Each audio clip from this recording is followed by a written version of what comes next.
Bonjour à tous et bienvenue dans l'émission A des signes.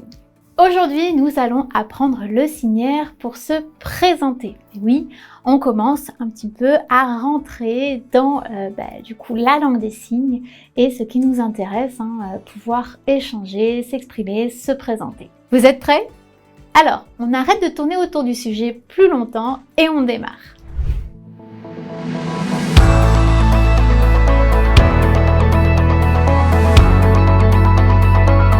Dans cette nouvelle partie, on va apprendre à se présenter. Donc, d'abord, on va voir le vocabulaire. La chose première à savoir en langue des signes, c'est votre prénom. Donc, comment est-ce qu'on dit « je m'appelle » et ensuite donner son prénom. Ici, le jeu, il n'y a pas plus simple, c'est comme je vous l'ai appris en langue des signes, on pointe pour dire le sujet. Donc, je, c'est moi, je. On pointe. Donc, je m'appelle. Ici, la configuration, ceci, ça veut dire le prénom. Et associé à je, c'est je m'appelle. Pour dire prénom, vous avez la configuration de vos deux mains en N. Puisque du coup, la main passive et paume de main face à vous en N. Et la main active est légèrement, en fait, en croix. Donc, la paume de main est du côté passif. Et ici, vous voyez, on vient former une croix, comme ceci. Et ensuite, le mouvement, on tape 2 fois. 1, 2. Je m'appelle. Et là, ensuite, il vous suffit simplement de venir dire votre prénom. En ce qui me concerne, je m'appelle Anne. Bien. Ensuite, une chose importante à savoir en langue des signes, c'est que l'on a des noms signés. Alors, des noms N-O-M, des prénoms si vous préférez. Des prénoms qui nous est donnés, baptisés. La tradition veut que ça soit une personne sourde, donc qui a pour langue des signes la langue maternelle, qui baptise une personne par un nom signé, donc un signe qui vous ressemble physiquement ou soit plus personnellement. Du coup, à la suite de « je m'appelle », là, il faut que vous disiez que vous avez ou non un nom signé, qu'on vous a baptisé ou non par un signe qui vous est propre. C'est important parce que si vous n'en avez pas, c'est important pour la personne de le savoir, donc qu'elle est obligée à chaque fois de devoir épeler votre prénom pour savoir que l'on est en train de parler de vous ou que par exemple, vous êtes dans la salle au bout de la salle et qu'il veut avoir votre attention. Donc, il va être obligé de vous faire signe et de vous épeler votre prénom pour que vous sachiez que c'est vous dont on parle pour venir le rejoindre. C'est pourquoi on donne un nom signé. Ça vient faciliter en fait tout simplement la rencontre, le contact, pas à chaque fois épeler le prénom. Moi, ça va, mon prénom est plutôt court. Mais il y a des prénoms Christopher, et en plus les prénoms qui ont un nom composé, là c'est encore plus long. Donc c'est la raison pour laquelle on baptise assez rapidement. Et c'est important de savoir que vous n'en avez pas également. Donc je vais vous apprendre à dire un nom signé, je n'en ai pas. Et si vous avez un nom signé, je vais vous montrer comment est-ce qu'on le dit. Par exemple, moi quand je me présente, je dis je m'appelle Anne. Et mon nom signé, c'est Anne. Le nom signé. Donc, ça revient à dire prénom, mais spécialement pour la langue des signes, en fait. Le nom signé, ici, vous avez les deux index qui sont légèrement en biais face à face. Ils ne sont pas debout, pointant le ciel. Ils ne sont pas couchés, pointant le sol. Ils sont légèrement en biais et face à face. Pendant tout le mouvement de ce signe, ils doivent rester dans cette même configuration et même emplacement. Même orientation surtout. Le mouvement, c'est quoi? Vous allez venir mouliner en arrière. Donc ici, on est d'accord, je mouline en arrière et non en avant. En arrière. Et ensuite, je viens au fur et à mesure vers moi, vers ma poitrine, et j'ai un léger recul du buste. Non signé. non signé. Non signé. Donc, mon non signé, c'est Anne. Alors, pourquoi, et vous, c'est super intéressant également de le demander à chaque fois à la personne qui vous donne son nom signé, de lui demander pourquoi on t'a baptisé comme ceci. Ça vient un peu également rentrer en contact avec la personne. Et ça, les questions, on va les apprendre dans le chapitre suivant. Donc, moi, par exemple, la petite histoire, donc c'est mon A de Anne. Donc, c'est pas tout le temps la première lettre de votre prénom et on fait le signe. Non, ça change en fait, c'est vraiment comme ils ont envie, comme ils ressentent qui vous êtes. Voilà. Donc, moi, ça a été mon A de Anne avec mes deux mains. On vient croiser et poser sur les bras et on fait le geste qui a froid. Parce que voilà, j'aurai tout le temps froid. C'est mon nom signé. Donc, quand je me présente, ça donne « Je m'appelle Anne ». Mon nom signé, c'est Anne. Vous voyez, j'enchaîne. Je ne dis pas « mon nom signé ». C'est bon, on sait qu'on parle de moi. Donc, du coup, je ne vais pas le répéter. Donc, le nom signé. Et pour ceux qui n'en ont pas, du coup, comment est-ce qu'on signe la négation du verbe avoir? Alors, ici, vous avez dit deux noms signés. Je n'en ai pas. La négation du verbe avoir, vous avez la configuration de vos deux mains en oui. Donc on est d'accord, c'est le oui de la plongée sous-marine qu'on connaît parce qu'on sait dire maintenant oui. Donc les deux mains en oui, paume de main face à l'autre et comme si vous aviez des stylos dans votre index et votre pouce, vous allez former un cercle dans l'espace en partant de l'intérieur. Comme ceci. Attention de bien partir de l'intérieur. Et en même temps, on essaye de faire un nom avec la tête. Je n'en ai pas. Et vu qu'on a vu que même si on va apprendre à faire du français signé pour le moment, il est intéressant d'un petit peu commencer par-ci et par-là, de faire la bonne structure de notre phrase. Donc d'abord, le verbe est à la fin. Donc, de quoi? De non signé. Je n'en ai pas. Exemple, je m'appelle Anne, de non signé, je n'en ai pas.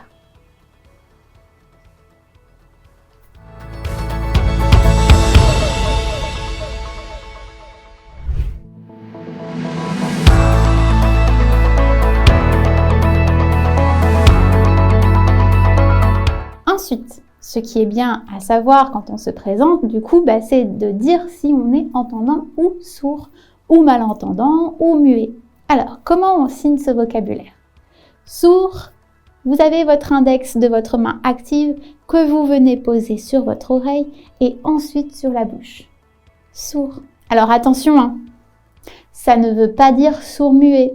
Je l'ai bien dit dans le chapitre de l'histoire de la culture sourde, les sourds-muets, ça ne se dit pas, ça ne se disait avant.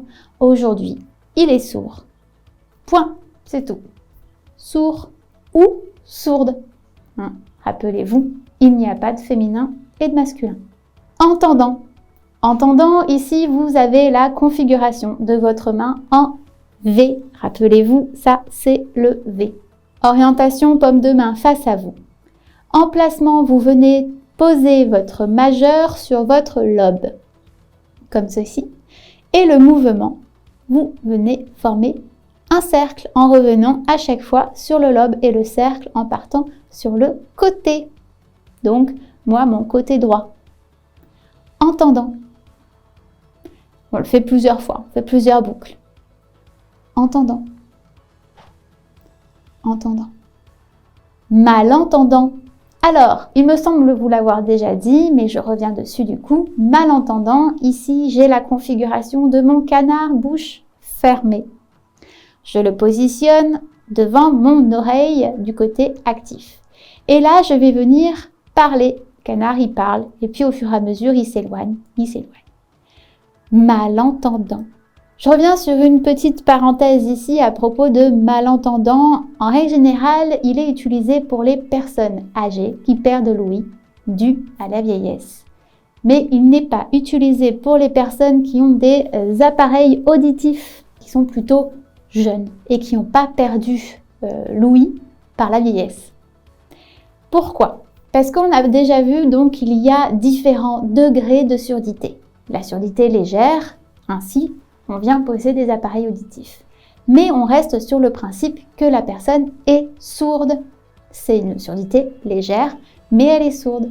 Quand j'en ai discuté donc avec mes amis sourds, une s'est vraiment démarquée en me disant que pour elle, qui est sourde légère sur une oreille et sourde moyenne, voire bientôt profonde sur une autre, avait l'impression, en fait, dans le terme malentendant, d'avoir une connotation assez négative. Malentendant, ça revient à dire le mal-être. Parce qu'en règle générale, on est entendant, majoritairement entendant.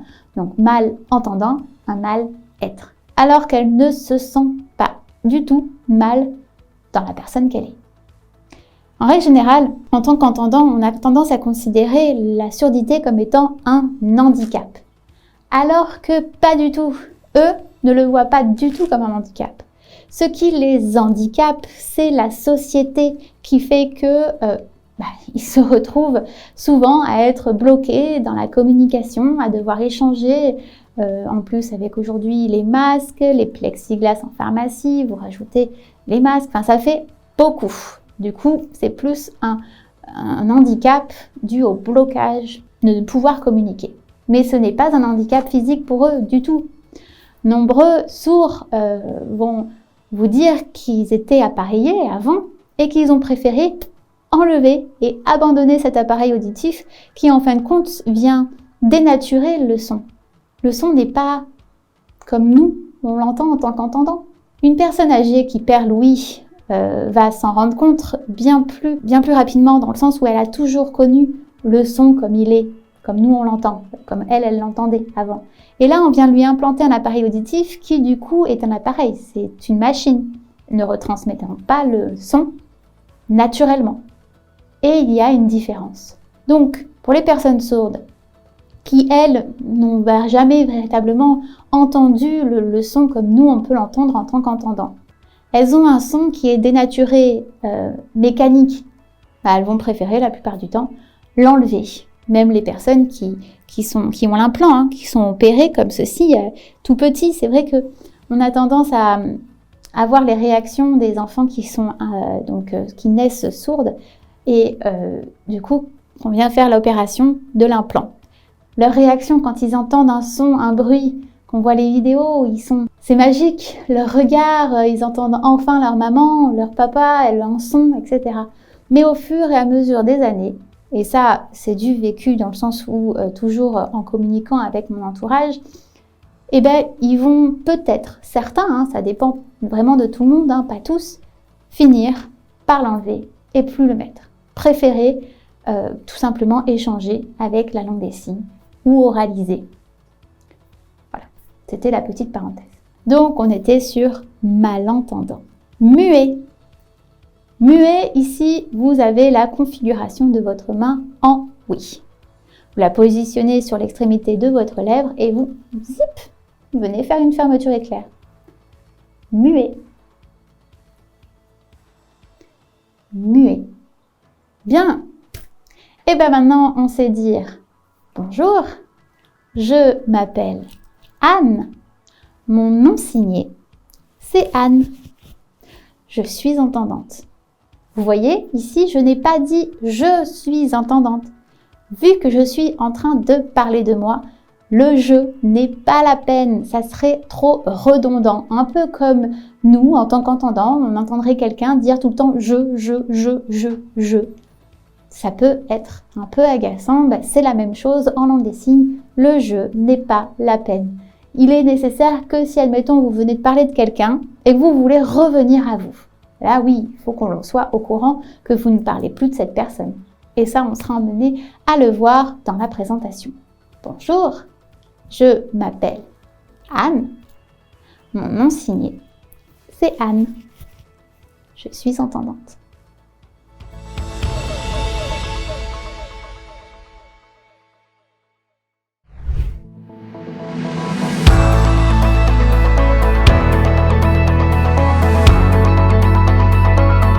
Bien.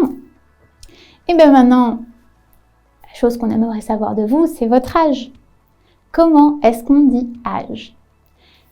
Ici, âge se dit comme ceci. Vous avez votre main passive qui a les doigts bien collés et la paume de main face au ciel. Votre main active qui vient se positionner paume contre paume, ça rappelle la configuration, l'orientation et l'emplacement du mot pardon. Seulement, le mouvement là, lui, diffère. On vient taper 2 fois. 1, 2. Âge se dit donc âge. Et donc, comme je vous l'avais dit, donc quand je vous parlais du cadre, du support papier, que comme sur votre papier, vous écrivez de gauche à droite, pareil pour la dactylologie, votre prénom. Et bien pour l'âge, c'est pareil. En ce qui me concerne, mon âge, c'est 32 ans. Mon 3 avec ma main droite, parce que je suis droitière, donc avec ma main active, je le fais du côté de la gauche. Et ensuite, je fais toujours avec ma main active, parce que j'ai assez de doigts sur ma main active pour faire mon 2. À droite, 3 et 2. Ça donne 32. On pense bien à glisser et non à faire 3, on ferme 2.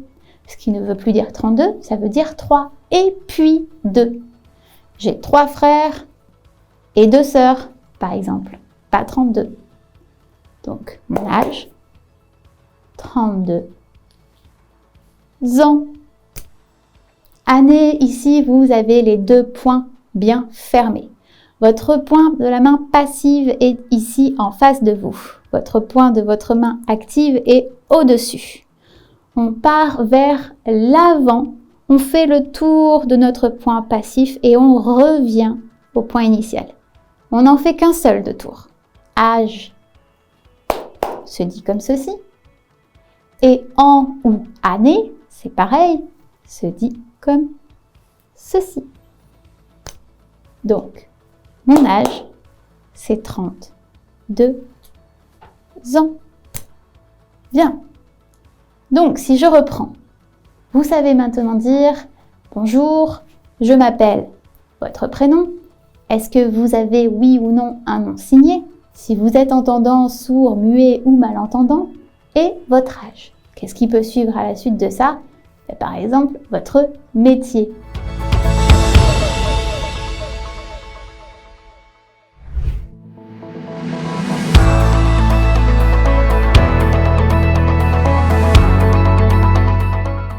Ici, pour dire le mot métier, vous avez la configuration de vos mains qui sont les doigts bien collés.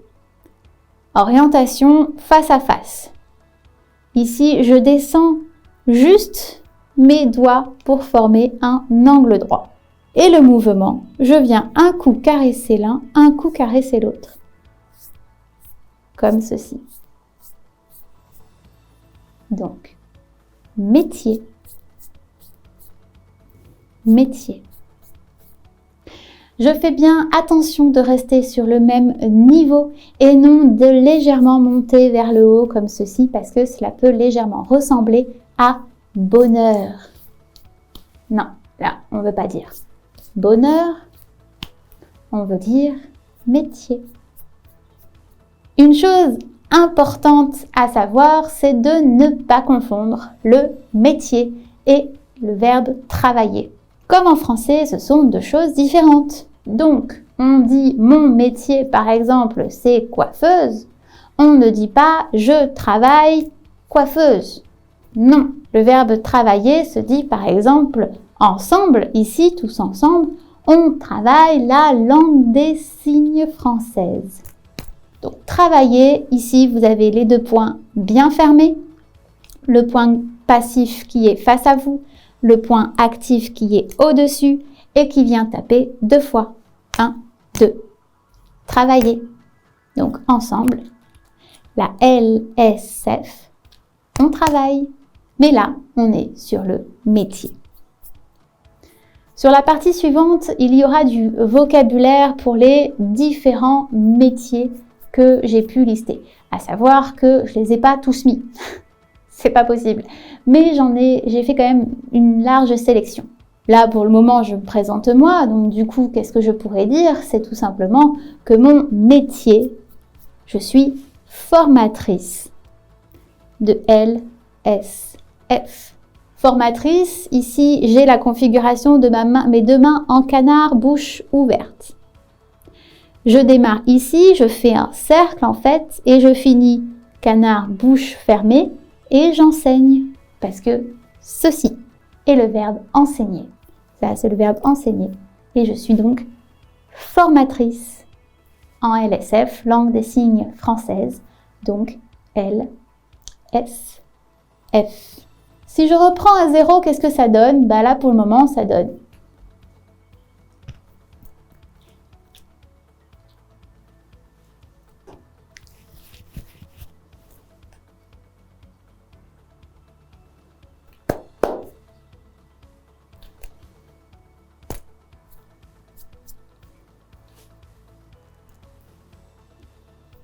Ensuite, à la suite de ça, qu'est-ce que vous pouvez donner comme information? C'est où est-ce que vous habitez? Il y a donc deux manières de dire le verbe habiter. Comme je vous l'ai dit, la langue des signes est aussi régionale. Donc du coup, je vais vous donner les deux. Elles ne sont pas totalement différentes l'une de l'autre, je vous rassure. Habiter, la première manière dont je pourrais vous enseigner, ce serait comme ceci. Vous avez la configuration de vos deux mains, la bouche du canard ouverte, orientation paume de main face à l'autre. Emplacement, les bras sont d'abord collés au buste et le mouvement. On vient descendre en bas légèrement et arriver en bas, là, seulement là, on ferme la bouche du canard. Donc habiter, habiter. Je répète, habiter. Et la deuxième manière de dire habiter, le verbe, pareil, même configuration, même orientation et même emplacement au début. C'est le mouvement qui diffère. Et le mouvement, vous allez venir tendre légèrement sur le côté. Donc d'abord je tends, mais je suis légèrement sur le côté. Vous voyez, je ne suis pas face à vous. Je suis légèrement sur le côté, peu importe si c'est à gauche ou à droite. Et arriver ici, c'est là, à ce moment-là, que je ferme la bouche du canard. Habiter. Vous pouvez alors dire si vous habitez dans une ville ou un village. Donc ville se dit comme ceci. J'ai la configuration de nos deux mains en V. Paume de main face à soi. Ça, c'est le début. Et le mouvement, eh ben, je tourne vers l'autre. Ville. Tandis que village, ici, on a la même configuration des deux mains en V. L'orientation est paume de main face au sol. L'emplacement, on a les index qui sont à côté. Pourquoi? Parce que le mouvement, on vient taper un coup l'index gauche, un coup l'index droit. Ce n'est pas la main active qui vient taper comme ceci, non. Ce sont les deux mains qui montent et descendent comme ceci. Village. Vous pouvez aussi dire que vous habitez dans une maison ou un appartement. Maison, c'est très simple, hein. On fait le toit de la maison. Donc ici, on voit bien le toit. Maison. Tandis qu'un appartement, ici, se dit comme ceci. Vous avez la configuration de votre main active en 3. Orientation, paume de main face au sol. En placement, on commence légèrement, on va dire, au niveau de la poitrine. On tape une fois vers le bas et on revient à l'endroit où on était au début. Donc, hop, on revient. On monte, hop, une fois. Et là, on retape encore une fois vers le bas et on revient là où on était, là quand on est monté. Donc, hop, je répète ce mouvement en remontant vers le haut. Et là, je retape et je remonte une dernière fois. C'est tout. On le fait juste 3 fois. Même si vous habitez au 4e étage, appartement, quoi qu'il arrive, se fait comme ceci. 1, 2, 3. On monte bien vers le haut 3 fois. Et si par exemple vous habitez au 4e étage, il vous suffira juste de dire dans un appartement au 4e. C'est tout. Si vous voulez dire dans un immeuble, immeuble se disant comme ceci. Configuration en crochet attention, hein, ça c'est vraiment crochet et non pas le C. Donc crochet, index et pouce crochu, paume de main l'une en face de l'autre. En fait, c'est comme si vous étiez la grue, que vous prenez l'immeuble et que vous le montez vers le haut. Immeuble. Donc, maintenant que vous savez dire où est-ce que vous habitez, le verbe habiter, si vous habitez en ville ou en village, la maison, un appartement ou un immeuble. Ben, il est intéressant de savoir dire alors la ville ou le village en question. Il faut savoir que le nom signé n'est pas exclusivement que pour les personnes. Il est également attribué à des villes, à des villages, à des pays, des régions. Bref, le nom signé, c'est pour à partir du moment où on donne un nom. On donne un nom à une ville, on donne un nom à un village, à un pays, etc. Donc chaque ville a un nom signé. Plus tard, pareil, je vous ai fait une liste de villes exhaustive. Pas toutes, ça serait impossible, ça serait beaucoup trop long. Et d'ailleurs, je ne les connais pas toutes. D'ailleurs, non plus les villages. C'est tellement précis et particulier que seuls les habitants connaissent le nom du village. Mais voilà, j'en ai quand même fait une bonne sélection. Par exemple, là, je pourrais vous dire la ville de Lyon, là où moi j'habite. Lyon se dit comme ceci. Lyon. J'ai le L, configuration du L, paume de main face au sol, emplacement mon pouce qui est sur ma tempe du côté actif. Je descends légèrement vers le bas et je monte. En fait, ça fait référence à un avion. Parce que, comme pour les noms signés qui nous est attribué, les noms signés des villes, des villages, etc., c'est par rapport à leurs caractéristiques. Donc, Lyon, ça fait référence à l'aéroport de Saint-Exupéry. Paris, ici, tout simplement, de manière pareille de le dire, là, vous venez faire le sol, donc avec votre main passive, paume de main face au ciel, et avec le P, qu'on connaît, hein, le P, rappelez-vous, le pouce, il est sur la première phalange du majeur, donc ici. On vient, hop, faire la tour Eiffel. Donc, Paris, c'est la tour Eiffel. Et la deuxième manière de le dire, c'est le P qui est dans le nord. On tape 2 fois vers le haut. Paris. Ou bien Paris.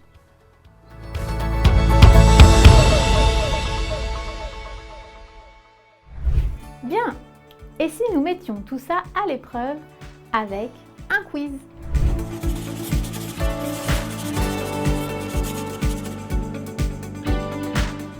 Attention! Il vous sera utile, voire même nécessaire de visionner la vidéo, donc la vidéo numéro 3 sur apprendre à compter pour pouvoir réaliser cet exercice. Ok, je vais vous dire des phrases en langue des signes française, évidemment, et vous allez essayer de les traduire. Puis, en deuxième exercice, on fera l'inverse. Évidemment, à chaque fois, je vous donne la correction, je vous laisse un peu de temps pour faire du coup l'exercice et ensuite suit la correction. Vous êtes prêts? Phrase numéro 1.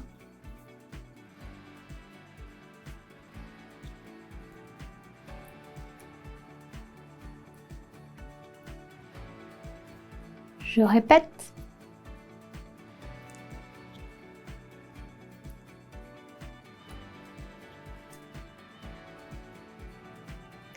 Je viens de dire « Je m'appelle Anne ». Deuxième phrase.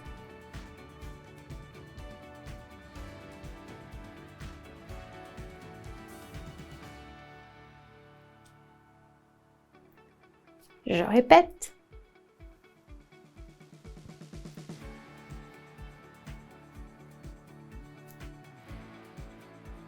Je viens de dire « Je n'ai pas de nom signé ».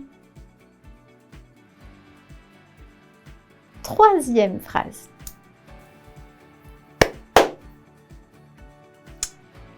Bis.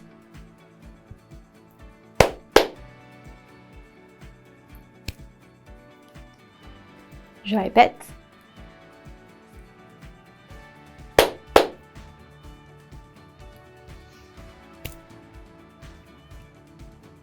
Je viens de dire « Il a 54 ans. Bien, j'espère que vous avez pu répondre à du moins traduire, c'est plus juste, traduire ces 3 phrases. Passons au deuxième exercice. À vous, cette fois-ci, de traduire en langue des signes française les phrases qui vont s'afficher. Donc, évidemment, à chaque phrase, je suivra la correction.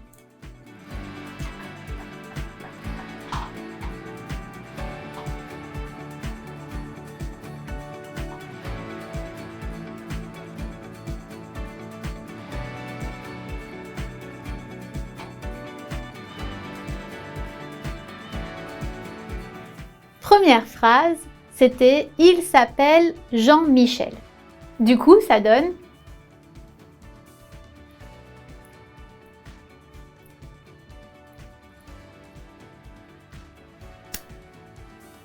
Lui s'appelle Jean-Michel ». La deuxième phrase, c'était « Je suis sourde ». Du coup, cela donne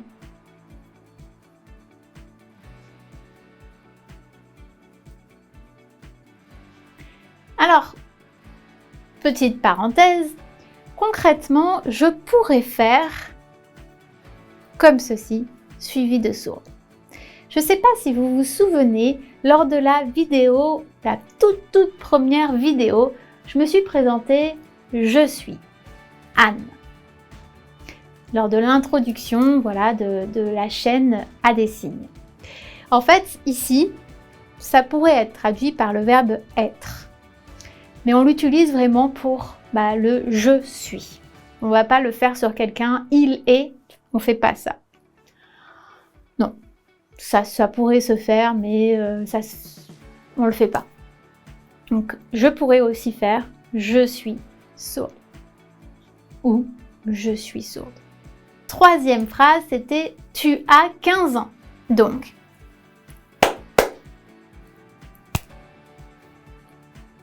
si vous avez fait 15 ans, c'est bien aussi. Si vous avez réussi à traduire les 6 phrases ou pas, parce que vous avez eu des difficultés particulières, n'hésitez pas à faire un petit commentaire en bas de la vidéo.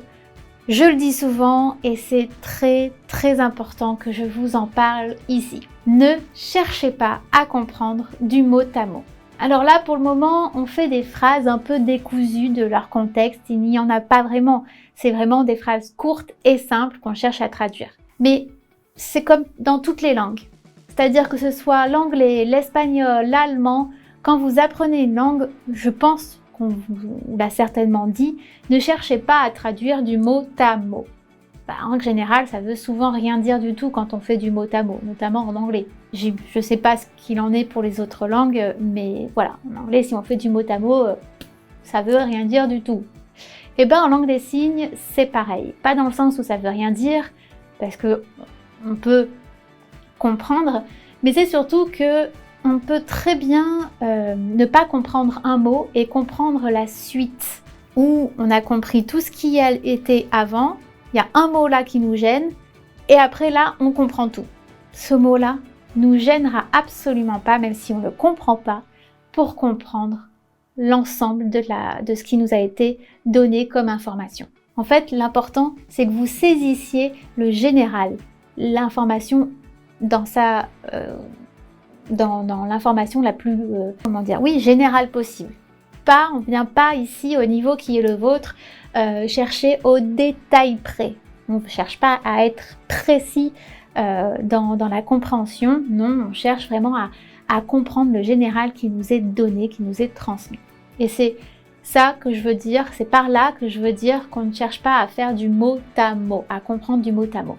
Là, on n'a pas le contexte pour nous aider, puisque comme je vous l'ai dit, on fait des phrases décousues, des phrases courtes et simples. Le seul contexte qui vous permet de comprendre, c'est que je vous dis, on va dire, le thème, l'affaire de notre cours, c'est-à-dire se présenter.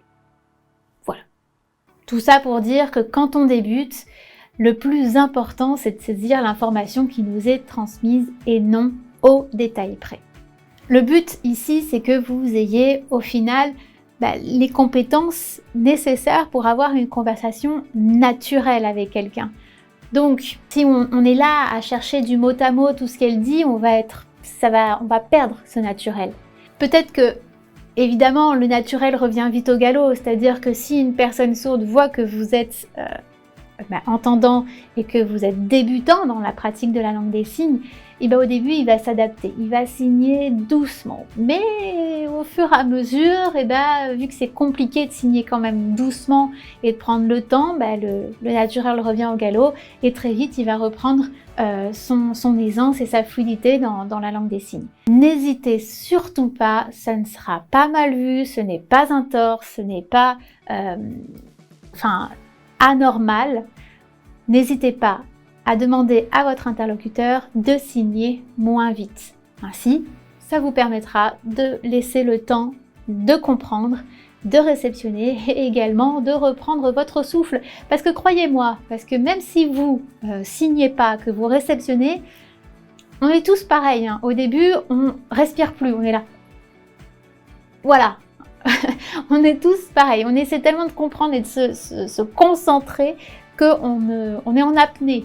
Et puis même quand on signe, je ne sais pas après si c'est pareil pour la même chose, mais au début, moi j'étais tellement stressée, je voulais faire tellement bien les choses que j'étais en apnée aussi. C'est-à-dire que je signais en apnée. Quand enfin j'avais fini de signer, de dire ma phrase ou ma présentation, j'avais la bouche sèche, mais sèche. En fait, comme si j'avais parlé pendant longtemps. Alors qu'en fait, on ne parle pas du tout, on signe. Bien, j'espère que cette vidéo vous a plu. En tout cas, si vous avez aimé, n'hésitez pas à appuyer sur le pouce bleu. Abonnez-vous si vous voulez continuer à pratiquer et à mettre à l'épreuve vos connaissances. Et d'ailleurs, pour ceux qui sont intéressés à poursuivre cet apprentissage, mais qui souhaitent être quand même accompagnés par un formateur, parce que par exemple, pour se corriger, parce que c'est vrai que quand on apprend comme ça, en autodidacte, il n'y a personne pour venir un peu corriger si ce que l'on fait est bien ou pas bien. ADsignes est un centre de formation qui accompagne autant les entendants, les malentendants que les sourds.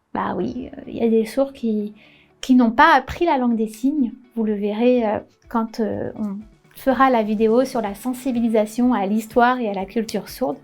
Donc, des sourds à l'apprentissage de la langue des signes française, toujours. Vous aurez le choix de cours en e-learning sur la plateforme de ADsignes et votre administrateur, vous inquiétez pas, vous aidera dans votre inscription ainsi que dans votre accompagnement. Mais il y a aussi des cours en visio avec un formateur qui vous élaborera des cours plus personnalisés, on va dire adaptés à vos envies, à vos projets, à votre objectif. J'espère vous voir nombreux pour la prochaine vidéo où l'on va tout simplement poursuivre la présentation. Je vous dis à très bientôt et merci.